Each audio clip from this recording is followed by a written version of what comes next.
that there's a song I wrote that I actually did two versions of. Stuff from the Vault, behind the scenes stories from the music business, and more. Welcome to episode 11 of Stuff from the Vault. Thanks for joining me. Last week we did Sugar Sugar, and we did the two versions that I chose to play, the original Archie's version and then Wilson Pickett's version. And a couple weeks back we did Sly Stone, two versions of a record that he wrote. And I remembered going through some things in the last few days trying to decide what I was going to play for this episode, that there's a song I wrote that I actually did two versions of. And the record's called Gotta Have It. It's a song that I wrote, and the first version got a record deal in England. The second version never got released. I didn't get a deal for that yet. I'll be optimistic, and who knows, maybe one of these days the second version will come out. But let me play a little bit before I tell you more stories. Here you go. It's a house record, in case you couldn't tell.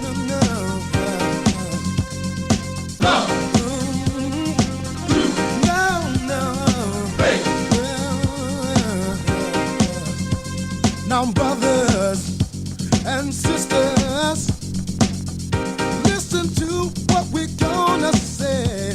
This bloodshed and hatred has gone too far. We must end it today, 'cause we must live together. Peace, love, and harmony, the answers to the question.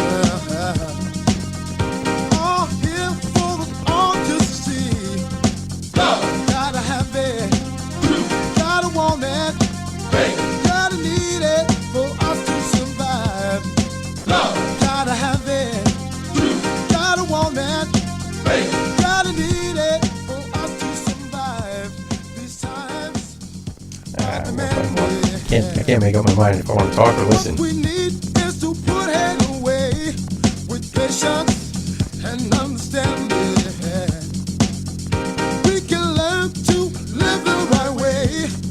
Blacks and whites learn to live together, then we will see that this world will be better. Gotta have it, gotta want it. So I wrote this song. I'm playing all the instruments. There's a piano solo that I didn't play. That was played by Joan Vujicic. I'll turn that back up when she comes in. And then the two guys, Donald and Phil, were from Newark.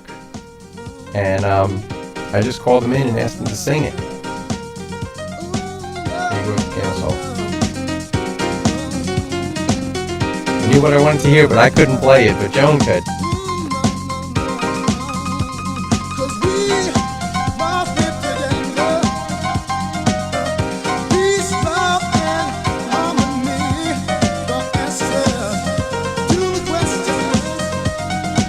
You gotta love this, right? Alright, but I should tell you a little bit about the record. I'll turn this back down. Sorry. What happened is I was working with Blaze, Kevin, Chris, and Josh, and they were doing a show at Zanzibar down in Newark. So I went down to the show in Zanzibar. And, I was the white guy. Like, honestly, in 20 blocks, I was the only white guy. I was the only one in the club. I had hair, down here. It was kind of funny because I certainly didn't look like I belonged in Zanzibar. And, sorry, I had to stop it. But anyway, so I'm hanging out in Zanzibar and just listening to all these great house records. And Zanzibar's funny because if you go to like a rock club, they close at 2 o'clock in the morning, maybe 3 o'clock in the morning. But, you're home somewhere between 2:30 and 3:30 unless you go to a diner. Zanzibar didn't let out until like 6 o'clock in the morning. So I came back home. The sun was up when I got back to my office, and I came straight to my office. I didn't even go home. I came straight to my office, and I wrote two songs. I wrote this one, and I wrote Love Me True, which was recorded by Kamisha Holmes. That got a record deal here in the States and in the UK. It actually went platinum for me. I had my platinum record. That was the first platinum record I ever got, and that was pretty cool. But I just, like, the vibe in Zanzibar was so cool. I just came home and I just started playing. And I had an Sonic EPS, I think, at the time, which it had like a little sequencer in it, so you could play the drum part in the keyboard and then play the bass line in the keyboard and then play the piano part and stuff. So I did that, wrote these two songs, got deals for them pretty quickly. Kamisha's record got a deal in 2 days. This one took a week or so to get the deal. But anyway, so I did this record. I was really happy with it. Like I said, I got a deal in England. I got my advance. I got paid. Everything looked great. And the record company went under before they released the record. I couldn't believe it. Like, how does that happen, you know? So this record never, like, really, as far as I know, never really came out in England. I think they had pressed it. They had gotten it ready. And then something happened and the record company was gone. But it's a record that I wrote that I've always been real proud of. You know, it's equality, harmony, everybody getting along, so I really like that. And I hope you like it. And I'd like to know if you like this version better or the second version. The second version you're going to hear in a moment is a lot more produced. And I'm trying to remember when I did it. It would have been the late 90s. As opposed to the first version was like 1988, I think, or 89 maybe at the latest. But I need a minute to get set up, so we're going to do this magic that Patty does where she can insert things in the middle while I get the next one set up. So give me a moment and I'll be right back. Thanks. Stuff from the Vault, behind-the-scenes stories from the music business, and more. Brought to you by My Social Media USA and Edge City Design, featuring George Lubis. StuffFromTheVault.com. All right, so we're back. We've got the next version of Gotta Have It queued up, and I'm going to let you hear some of it and see what you think. This production is a lot different. I'm still playing all the instruments, but I think I got a little carried away with some of it. Sorry, I say a lot. My wife keeps telling me, stop saying So, anyway. Let's listen to a little bit of this, and then I'll give you some backstory on this version.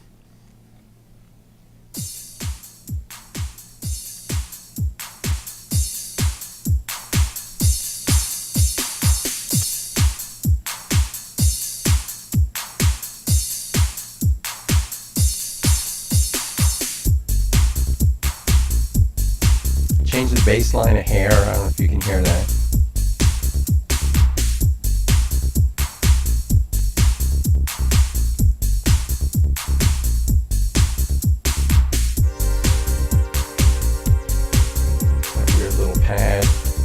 Instead of the strings.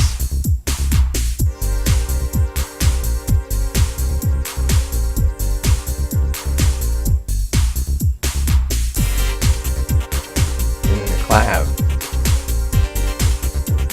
I don't know how I played that. I could never play that again. Like, that was something that happened that day, and I don't know if I could listen to it and even figure out what I did. I have no clue how I did that.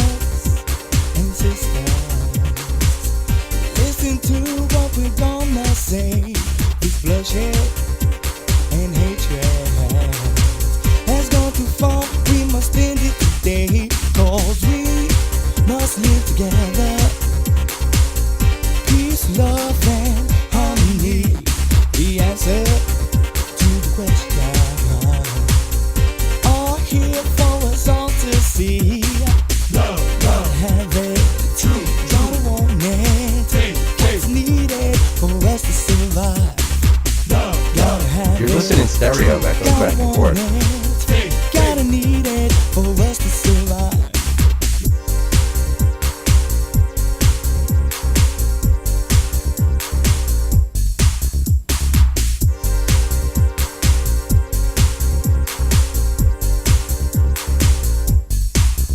These times are so demanding.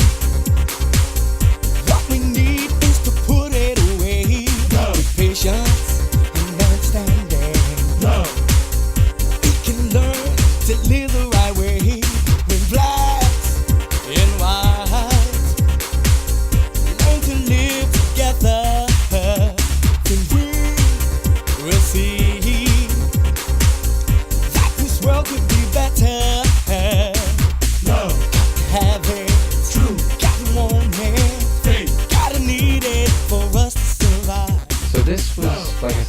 done sometime in the 90s, probably late 90s.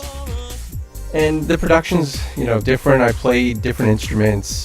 This was recorded digital. The original version was recorded on an analog 2-inch 24-track tape, which, man, I still love that sound. You could saturate the tape a little bit and get some warmth in it, whereas the digital is so crisp, but I feel like it lacks what we grew up, listening to, because we grew up listening to vinyl.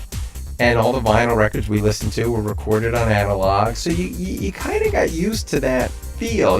This digital thing, as nice as it is, as clean as it is, there's something that for my ears just isn't there. But I like the parts. It's a little more. I certainly played more. The first one was like one chord, me on the piano. The bass line basically made the record, and it was real simple, but I felt like it was so raw that it worked. This one is much more polished, and like I said, that clav thing, I know I played it, but I don't know how I got that thing that day, because it was just like, and somehow that came out. But I don't know if I could ever do that again, man. I'm gonna have to try one day when nobody's around and just see if I can figure it out.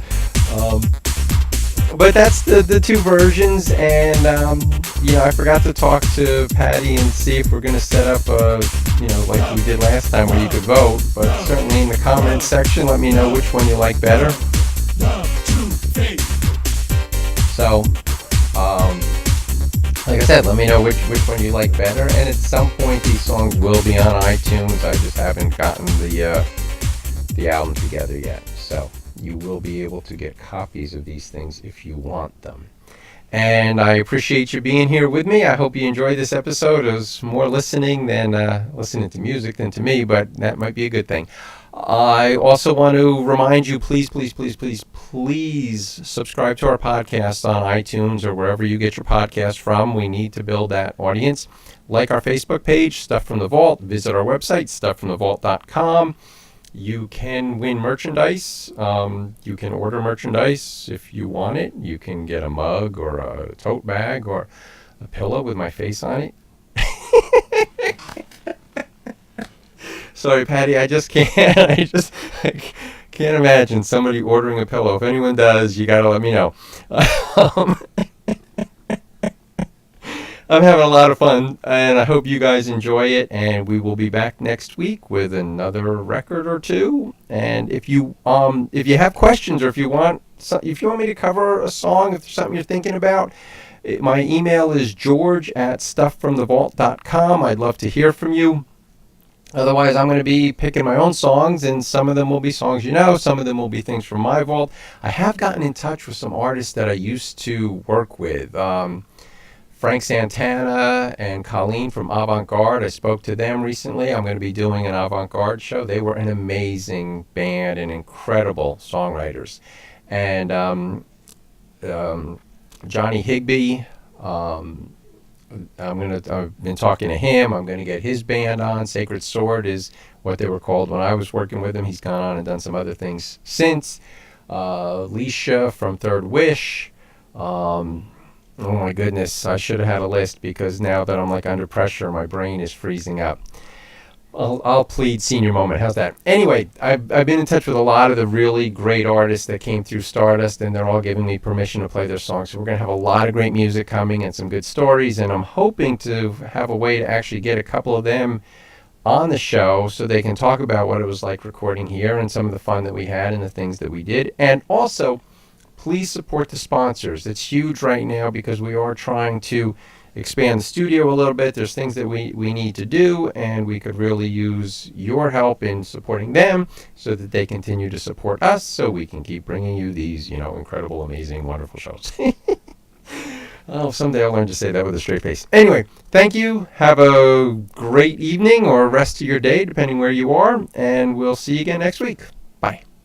Sponsors for today's show include the Montclair Diner, which is at 613 Valley Road in Upper Montclair. Great breakfast, lunch, and dinner. I love the place. It used to be Louvis's. My grandfather opened it in 1923, and now it's some new Greeks that own it. If you're in the Montclair area, stop in, tell Gus or Chris or Elizabeth or Maria that George told you to come, and get a cheeseburger and fries and a vanilla milkshake or chocolate milkshake, for old time's sake, but it's really good.